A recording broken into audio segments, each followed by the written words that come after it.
Selamat malam, salam sejahtera. Isu hangat malam ini, MP ada kes mahkamah tak boleh ke Parlimen. Berita sepenuhnya.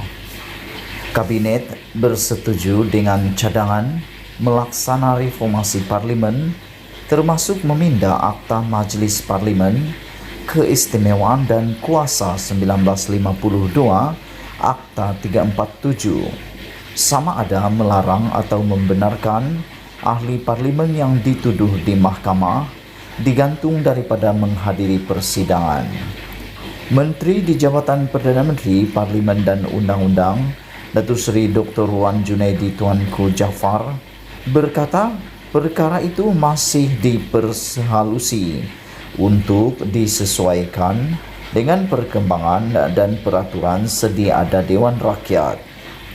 Akta ini belum pernah dipindah sejak digubal. Oleh itu, ia perlu dikaji semula dan dipindah.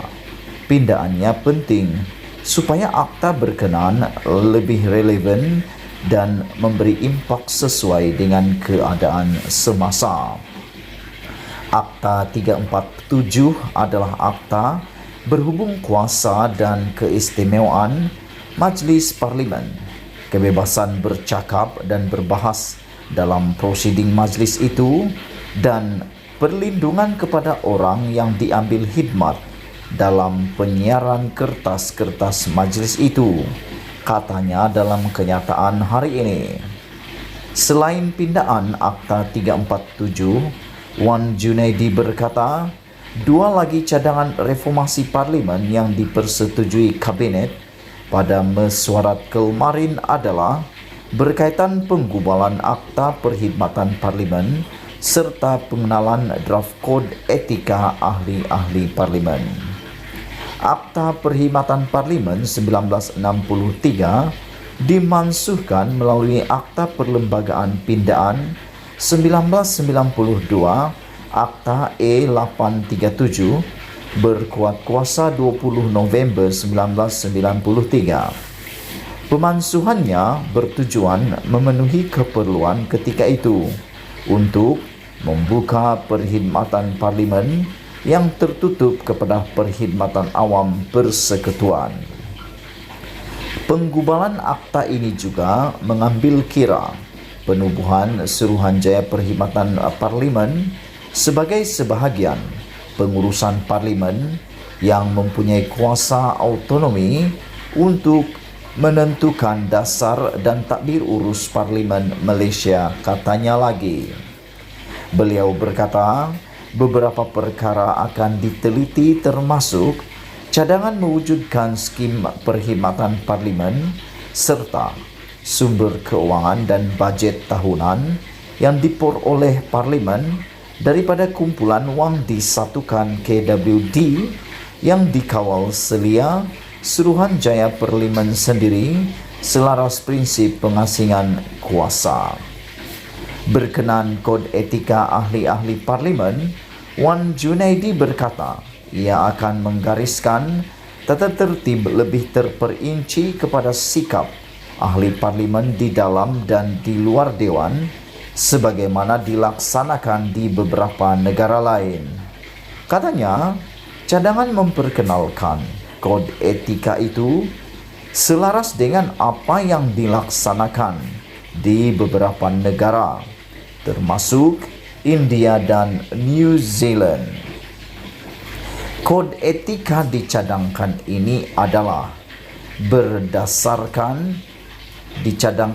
adalah draft digubal pada 2011 ketika menjadi pengerusi jawatan kuasa teknikal untuk menggubal kod etika ahli Parlimen di bawah jawatan kuasa pembaharuan dipengerusikan Datuk Seri Najib Razak ketika itu.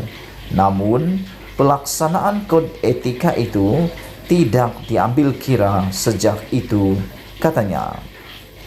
Susulan keputusan kabinet itu, beliau sudah memohon supaya Speaker Dewan Negara dan Dewan Rakyat mengadakan persidangan jawatan kuasa dipengerusikan mereka bagi memutuskan rangka kerja serta libat urus menteri dengan semua pemegang taruh berkaitan undang-undang berkenaan. Ia juga bagi membincangkan cadangan takwim, garis masa dan tindakan lanjut yang akan dilaksanakan oleh Parlimen serta bahagian hal ehwal undang-undang BHEUU. Jabatan Perdana Menteri JPM, kedua-dua perkara ini berada dalam agenda pembaharuan Parlimen yang dipersetujui menerusi Memorandum Persefahaman Transformasi dan Kestabilan Politik yang termaktub dan dimeterai pada 13 September 2021 katanya. Sekali lagi, tajuk utama pada malam ini, MP ada kes mahkamah, tak boleh ke Parlimen. Kabinet dengan ini bersetuju dengan cadangan melaksana reformasi Parlimen termasuk meminda Akta Majlis Parlimen Keistimewaan dan Kuasa 1952, Akta 347, sama ada melarang atau membenarkan ahli Parlimen yang dituduh di mahkamah digantung daripada menghadiri persidangan. Menteri di Jabatan Perdana Menteri, Parlimen dan Undang-Undang, Datuk Seri Dr. Wan Junaidi Tuanku Jaafar berkata, perkara itu masih diperhalusi untuk disesuaikan dengan perkembangan dan peraturan sedia ada Dewan Rakyat. Akta ini belum pernah dipindah sejak digubal. Oleh itu, ia perlu dikaji semula dan dipindah.